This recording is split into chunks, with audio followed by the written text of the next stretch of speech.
three call-outs before I get into my substantive. First and foremost, they say common law uses like civil law, that they're only going to rely on the civil law system. I like to argue that this is damn convenient. We're going to argue on the larger spectrum of the law, probably civil and criminal as well. And because of that, we're already taking on a higher burden and we should be winning on the fact that we're taking a higher burden in of itself. But secondly, first affirmative tries to intuition pump that the lawyer's skill set is not transferable to the judge. The irony of that is that everyone in this room has debated at some point in their life. So it means that the elements that you learn when you are a debater or when you are a lawyer are things that are transferable. The law is an objective thing that can be is an objective fact that people interpret upon. So it means that there is probably something that you are arguing to the judge and the judge is interpreting based on your argument. Both of those things are things that can be transferable because they're human beings, and like most things within a certain specific realm are already transferable in and of itself. But thirdly, they say that you're going to settle for older people, so they're all going to be senile and they're going to make mistakes, right?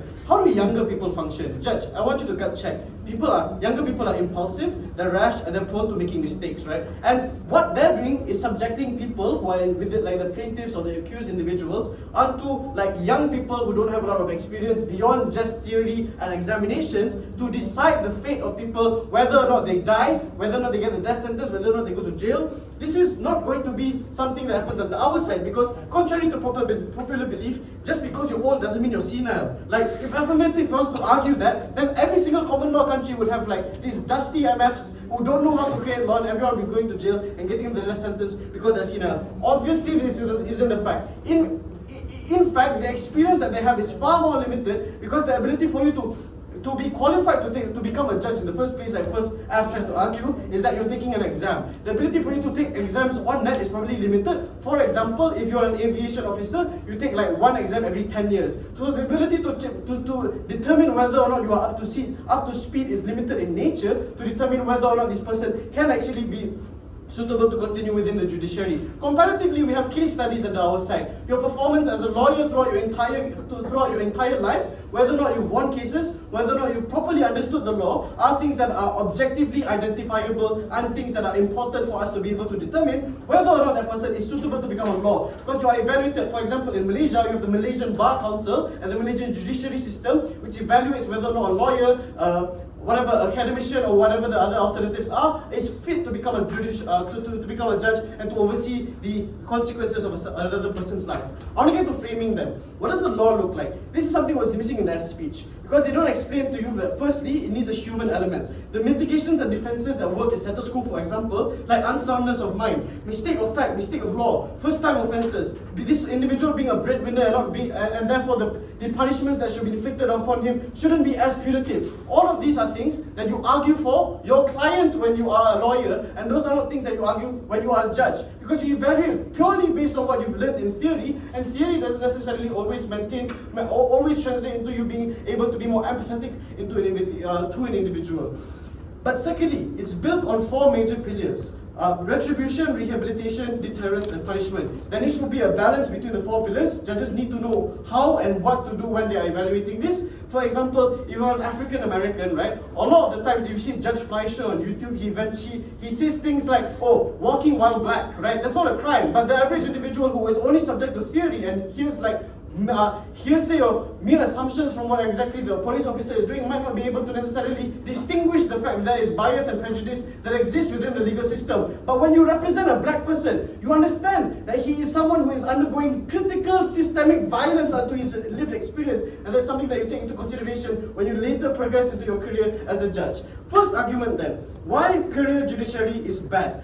I want to establish firstly what is the exposure that these individuals have within on the affirmative side. Firstly, career judiciary individuals are plucked out and put straight into the judiciary, right? What this means is that you're probably selecting from university graduates, like the dean's listers or the top scorers in there. So what this means is that you're probably going to more likely select from elite individuals, and this flips the elitism argument coming from them. Because think about it, right? Education is a privilege. The ability for you to do well and to perform well in the university in the first place is contingent in many ways on your the resources that you have at your disposal. So this means that people who are rich and people who are privileged are already at the forefront of being able to become judicial, to enter the judiciary in the first place. This is an exclusive harm on their side. But secondly, the exposure that they have is only to the judiciary and not the clients. This means that they are isolated. They do not interact with other individuals beyond the confines of the judiciary. And this is even more true because in most countries,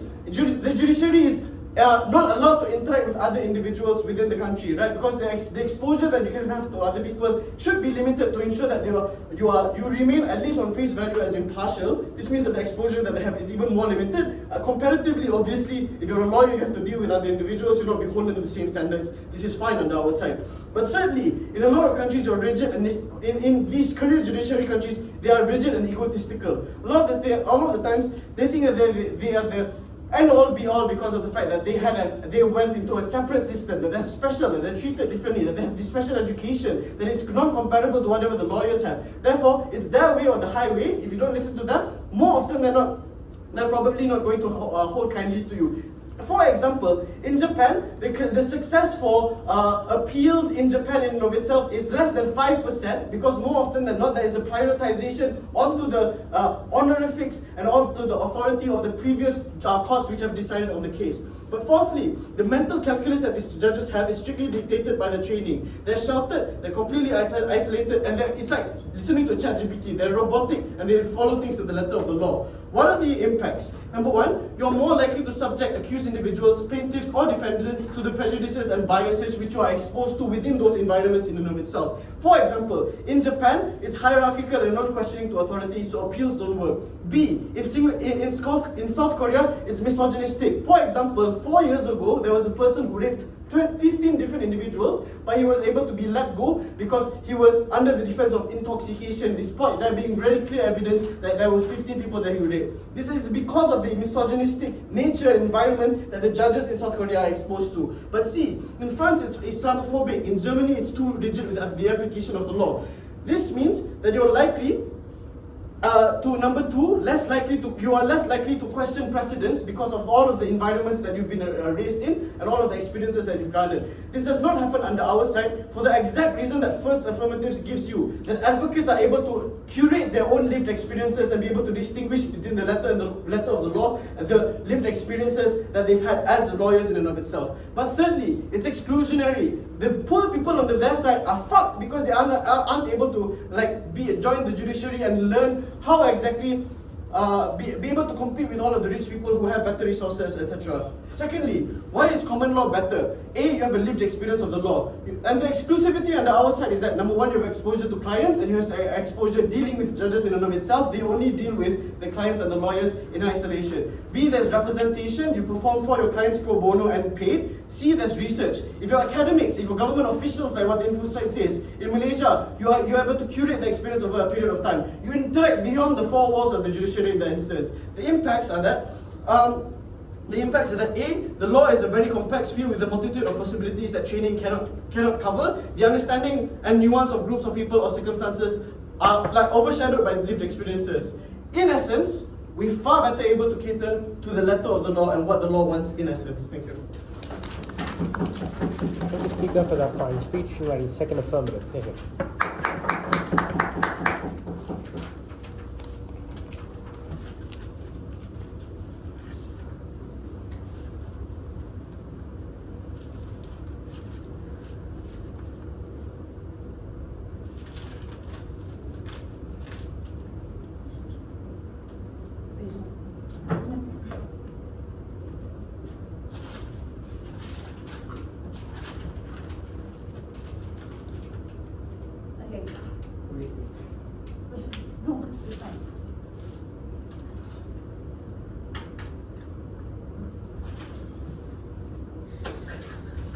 Okay. Starting my speech in 3, 2, 1. Unfortunately, this debate does not happen inside an American TV show, but this happens in real world. What should the point of the debate be? First, I'll do the call-outs, and then I'll move on to like the metric as to what makes the judiciary system good in and of itself, and why the elements of common law is better for the good judiciary system that has cascading effects on the society, and then how society therefore functions, right? So the effects or impacts of this debate is not limited to the judiciary system itself, but how it then trickles down to the society, which is why Byron's explanation of humanity and human aspects is so important, because it affects a person's entire life. Few call-outs. Number one, their comparison is untrue to begin with. Their entire case logic is this is common law versus civil law, and notice how they have given examples from their first speaker to civil, second one. I think this is not the true comparison. The true comparison is common law judicial system versus a carrier judicial system, which means civil law can still exist under civil law still exists under common law judiciary system. I don't understand why that is like the true comparative. The true comparative is how then judges are selected into the process. By virtue of the definition, common law judiciary system means you went through a process of, and common law, like the people who were under like UK and whatnot, which means that you go through your life as a lawyer, as a public official and whatnot, and at one point of your time, and it doesn't have to be when you're in your 60s, I think that's uncharitable to begin with, but probably like when you turn 30, 35, or like 40s, most average is 40s, you're able to go to the bar council, you're able to then determine if you deserve to be a judge and whatnot to begin with, right? Two, they tell you that being a judge is non-glamorous. I think it's empirically untrue. Most people in their life, at least in the legal system, wants to be a judge because that is the most glamorous position and a respected position. And I think that's mutually true for both sides of the world, right? Because understand the tension in their case. First, they tell you that people do not want to be judges because it's non-glamorous. But at the same time, in their world, it changes for some reason, and the best of universities will want to become judges. So I don't understand what is true. It is most likely true that people do want to become judges, and therefore in their world as well, people would want to give and sit for this competitive exam in order to be judges, right? But I understand that these systems exist in the society. So you have to then therefore judge which system eventually produces the best judiciary system. And our examples of comparison, like France, South Korea versus countries with common law, shows you that there is an evolution of law that occurs within this common law judiciary system that proves empirically that common law has statistically produced the better outcome for the society, right? And also, their entire mechanization that they give you is that old people equals to bad, good, young people equals to good. I don't understand why that is true, because young people can also have very biasness, which is why you can see MAGA people in America being extremely biased and existing in echo chambers, right? I think it's more likely to be true that you are able to escape the echo chamber when you have a lived experience of life, right? Because when you are a student out of a university, you probably existed within the echo chamber in a bubble, and when you go straight into the law and judiciary system, you're likely to exhibit those echo chambers far worse. I think that's worse when there's a standardization that is applied to it, which means the people who eventually pass these exams are people who fit within those echo chambers that is ruled out by the establishment, right? So means if you're a lawyer in France who only thinks the way that the French government does, you're able to have more probabilistic chance of passing the exam, right? Which means comparatively in our world, if you're a person who went through your life as a lawyer, you have experienced a different interaction with people across the political spectrum, which allows you a better chance to develop and evolve as a human being. Which is why in the judiciary system of America and Supreme Court, you have seen that Supreme Court judges exist from one ideological perspective to another. You have liberal judges, you also have conservative judges, right? Which proves to you that the ability for people to exist and evolve throughout their life is there. I don't think it's necessarily true that biasness does not exist in the world, but I think it's more likely that biasness is entrenched significantly more, right? The first on the biasness idea, right? The reason why there is biasness more likely to be entrenched, because what Brian told you, look at analyze the elements that happens in a career judiciary system.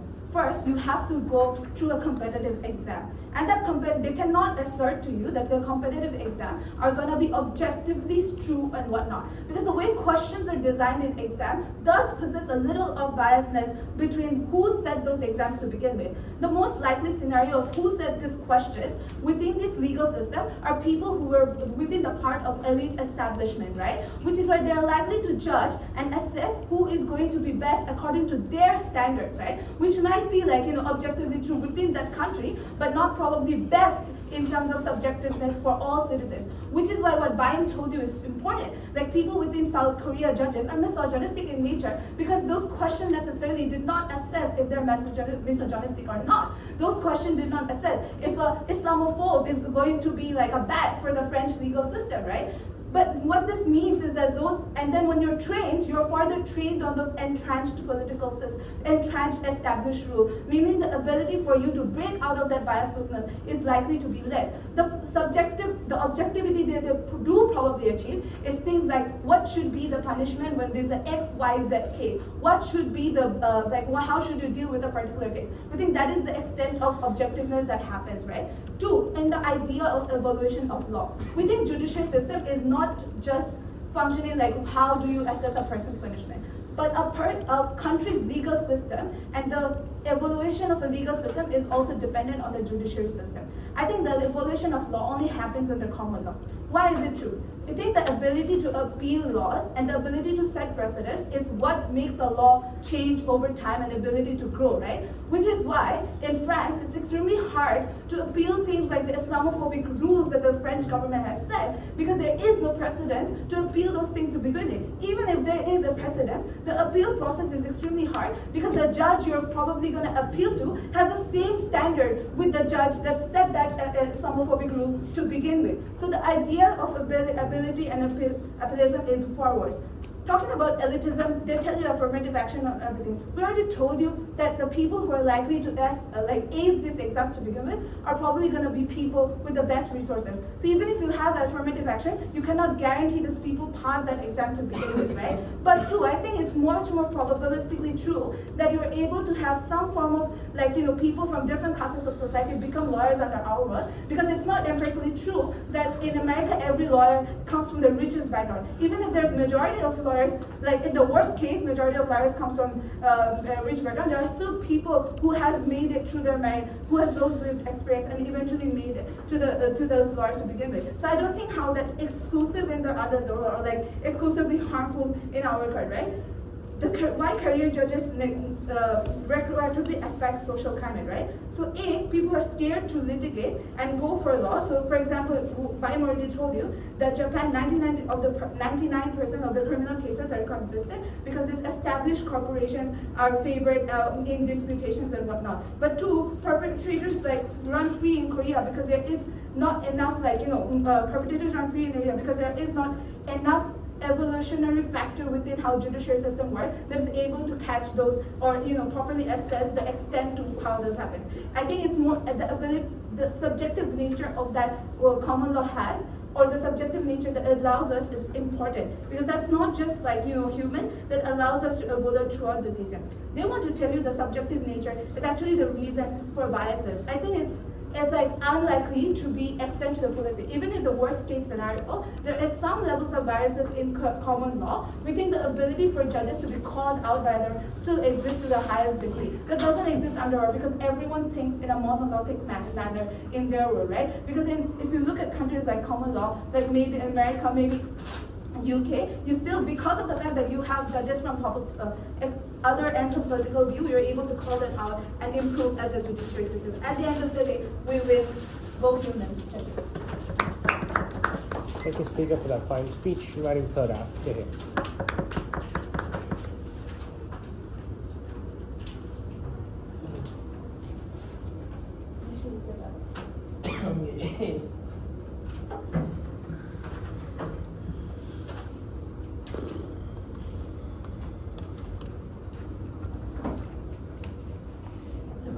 Borrow that really quickly.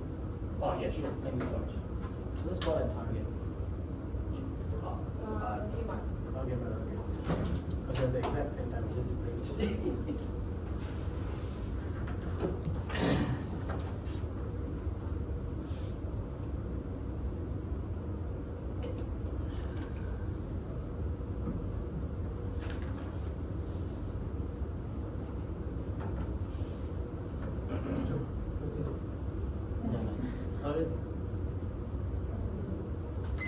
The day we lose the human element and the nuance of the courtroom is the way the most vulnerable individuals will be screwed. The day that judge institutions, such as the judge factor in the civil law system, get to decide how interpretations work and how they should view the spirit of the law, is the day that the most individuals and the most duty of justice is thrown out the window. This is a preferred motion.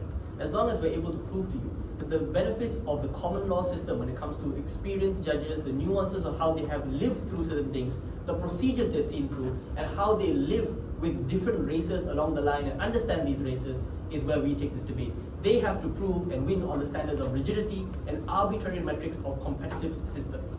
A few call-outs first of all. First, they explain to you down the bench that, oh, it is very good for the civil law system because you have A, a better interpretation and a standardized interpretation, but B, you're able to now skew away bias when it comes to the judges from the most privileged individuals because AA systems exist. There's two responses and two call-outs I could say for this. Number one, the problem with this is AA systems do work in the common law scenario. The same mechanism they can use to be like, oh, the judiciary would like different representations of judges in the system would also work. But B, more importantly, I would argue biasness and privileged individuals are worse on their side for two important reasons. First is that when you have competitive examinations and judge tests, it would then imply that you have to train, you have to do research, you have to have a certain amount of tutoring for it.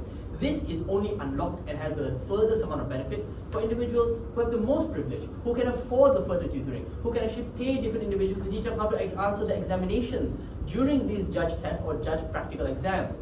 This is only accessible for the most privileged individuals, and when you only have that system to break into the judiciary field, it only benefits those individuals. It is only on our side, on the comparative, when meritocracy can be taken into account. When judges who actually make good decisions, make good arguments, or academicians who understand the depths and the spirit of the law and what it's trying to provide for society can benefit from the system and rise up the ranks and actually get appointed for the judges.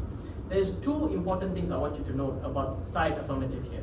One, they tell you that, oh, you only have the worst amount of judges when it comes to our side because these are judges who don't want to be it. They are the worst lawyers, right? By virtue of the info side of the motion, it does tell you that you have to have a certain amount of experience, and then furthermore, you have to be appointed into these positions at the end of the day. This then alludes to you that there is a certain level of qualification that the judiciary in any country will then allow you to be appointed into. Secondly, they claim to you that the judges are not glamorous, but at the same time, in their very same breath in their speech, they tell you, oh, a lot of good lawyers under the civil law system would want to be judges. I don't see this as a very good, I see this as a tension in the case, but we'll take them at their best, right? And we'll break this principle with two important call-outs. Number one, everybody's heard about Ruth Bader Ginsburg. I don't know why nobody wants to aspire to be a person like her. People who aspire to be on the court of appeal or the federal courts of your country is because it is not looked at something glamorous. It is looked at something as a privilege among the lawyer, among the legal fraternity, to be the people who make the judicial decisions of your country, to be the people that is able to defend the most vulnerable individuals as a stakeholder in the debate. Lastly, what I'm going to talk about very importantly is to take down the whole argument about quality and why this is an important differentiation in this debate. Two important reasons. First, they claim to you they have better standardization, they have better abilities to know what's the best decision. We claim to you that the lived experiences you have is more important. Why should you weigh lived experiences more than early entrance into career growth? Two reasons. Firstly, early career pathways, when you have a certain amount of toxic kind of bringing up, when you have to compete with other judges to try and make yourself into a judge, the motion and info slide tells you that you're competing with other judges to get that judge spot. It doesn't tell you you're competing with judges once you're judges in the long run. You have to earn that position to passing that exam. So this means you're going to do everything you can to outcompete judges during the judge training program. You're going to do every malicious activity to do it. But furthermore, we'll push a step further. Young judges sometimes make brash decisions. They don't understand the nuances and the spirit of the law that is going to protect. Ibrahim and Arwaa already posited to you quite clearly. When you're locked into echo chambers, such as you're a white judge in Texas, for example, you're going through the judge program, when you're going through the judge training program, and you're only surrounded by individuals of like-mindedness. It means when you go into the judiciary standpoint, and when you face individuals of color, when you face individuals who come from a different background than you are, you find it very difficult then to apply arbitrary rulings and arbitrary interpretations of the law to that particular position. Ibrahim already explains to you how the law and the legal fraternity is incredibly complex. This is the reasoning why you have precedent evolving. This is the reasoning why certain judges have to have their decisions appealed to the federal court, to the court of appeal. This is the check and balance system that we want to approve in, not some arbitrary interpretation that is stuck based on where your socio-demographic is, such as the likes of South Korea, such as the likes of Japan, where it's incredibly difficult because of the rigid interpretations, because of the rigid scrutinization of these judge manuals and tests that make you follow the letter of the law to its exact point and never take into consideration the nuances and take into consideration the shared suffering of individuals on the ground. The conclusion of this entire issue, right, panel, is that sure, maybe you get better, longer experience on that side, but it's not enough qualitative experience. It's not enough good lived experiences that can give you the justice you want on the ground. In their worst case scenario, right, panel, on our side, we're able to overturn things such as protection for not overthrow LGBTQ, but more like you have better protections for LGBTQ, when before this, they were criminalized. When before this, the interpretations of these actions painted them as criminals. These are important legislations that evolve only under the common law system. They don't when you have rigid interpretations as what they concede to. Lastly, panel, let's talk about some weighing as to what these systems do to the judges down the line. Firstly, it curates a certain level of rigidity among the younger generations of judges coming up. It forces them to follow the letter or they're never going to get promoted to the judge position in the first place. Under our side, you allow judges to evolve and write different decisions, to write what they feel is right. This is where you find other judges critiquing or chiming into discussions about how certain laws should be interpreted, how certain laws should evolve when it comes to maybe a change of government, a change of what society is there to put into positive what they believe in. Because at the end of the day, panel, judges are supposed to support and flow with the change of society's narrative. They are there to interpret what society wants and what they should be protected for. This doesn't happen when you have a black and white examination of what the law is. For those reasons, right, panel, maybe they can win on the scale of judges they're able to produce, but they're unable to protect the most vulnerable individuals who are going to be the victims of the most pernicious forms of the interpretation, who are going to be subject to the authority of the ruling government or the ruling interpretations at that time. These are the individuals that only common law judges can protect.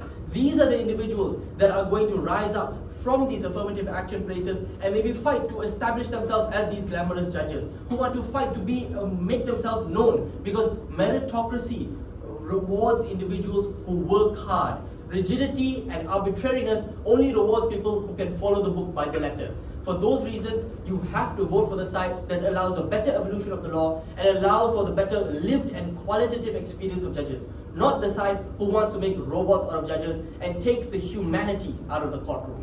Thank you. Thank you, Speaker, for that fine speech. Inviting negative reply. Thank you.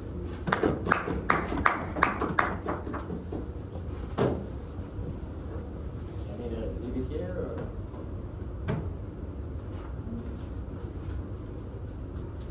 Do you want the timer or not?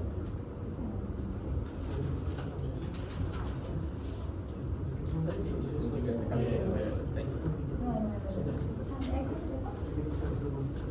Got it.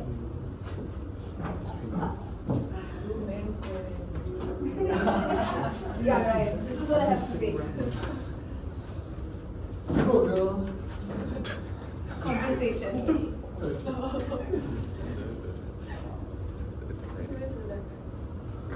No.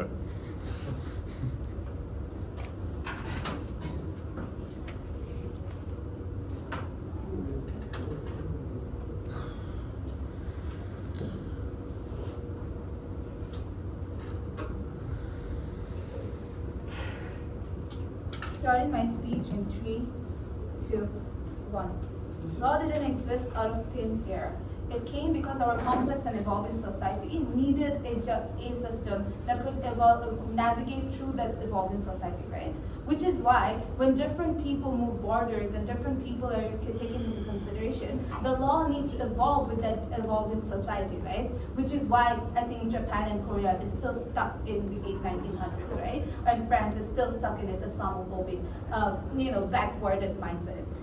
compared to the societies that does have common law jurisdiction, which has evolved and been able to consider the evolving society that they have. For example, America, for example, UK, for example, Australia, that are known as the most liberal democracies that exist, because those laws also reflect and is able to cater to spaces. Call-outs, right? A few. First call-out is that A, their assumptions are just largely untrue.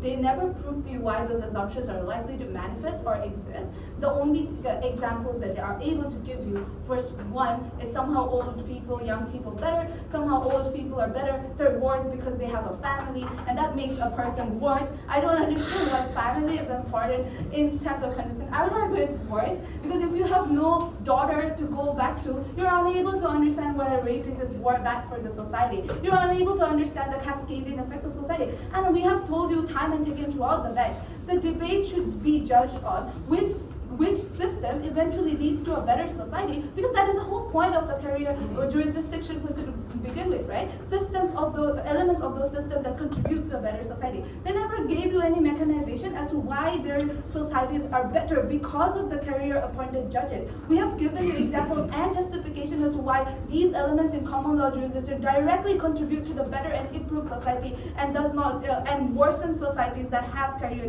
jurisdiction, right? Firstly, I just want to call out, right? Like, also funny thing, right? You can win top 10 UNDC judge and get bad scores in Australs judge tests, because judge tests are arbitrary in nature. It cannot determine a person's life experience. It's just a funny thing, anyways. But also, why do people become judge? They tell you it's glamorous, non-glamorous. I don't think that's true. Untrue. Both worlds probably have people wanting to become judges to begin with. In our world, we're able to have more and more chances. But I've already told you why. You probably have limited number of attempts in their world, which means if you fail 3 times, you're out of that system to begin with. Our world allows these lawyers to prove themselves again and again, because they have their entire life until their 40s to become judges to begin with. To be, who gets better quality of judges? We tell you that lived experience is important, lived humanity is important, and that experience is important. We gave you elements as to why these elements contribute to a better judge. Because one, in terms of lived humanity, the interactions make you a person. You just don't become a better judge. You become a better human overall because of the interactions that you have to face throughout your career. They want to make it seem like it's not as deep, but when you have to go through the mindset of a criminal, when you have to go through the mindset of a person's social background, that does evolve you or push you to the narrative. In their world, you become this robotic people who exit university and does it, right? We want to tell you that their judges are only textbook-based judges, right? You can literally learn and memorize 100,000 pages of statutes, but not understand what it means for the impact of society, right? What makes the judiciary system therefore better? The balancing of the 4 pillars of justice that Ibrahim told you. This balance is incredibly important, which is why in some stages of society, when there is an imbalance of the 4 pillars, it leads to worsening of the society, because there is not enough retribution or not enough rehabilitation happening back to that society. That only happens under our world when these people who have went through the experience of understanding how and which person needs more balancing of retribution versus rehabilitation are able to make that same decision when they become judges. That doesn't happen under our world, because they probably have a standardization of 40% rehabilitation or 50% precedent, something like that, right? They never tell you why that's not understandable. Integration of human element is important. It's largely unresponded by after the negative degree. They never consider why the test is good enough and this precedents are already taken down by me before, right? But lastly, that's non-exponentiary, right? And they never tell you why there is more access to nuance. We already tell you there's access to nuance. At the end of the day, we're able to have better judges, therefore.